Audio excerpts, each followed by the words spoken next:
Holly er 14 og har skrevet en stil. Og det er ikke rar læsning. Hvad er det, du skriver om her, Holly? Er det noget, der er sket i virkeligheden? Ja. Jeg ved ikke, hvad det er, hun har sagt, men det er løgn.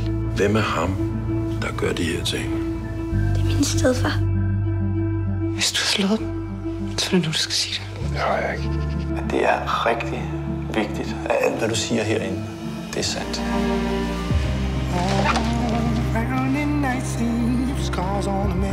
Jeg slår ikke mine børn.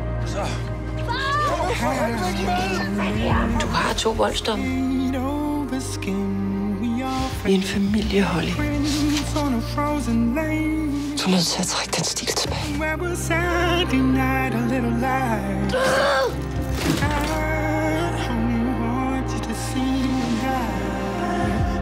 Jeg håber, vi gør det rigtigt. Holly er simpelthen klar til at sætte mig i fængsel.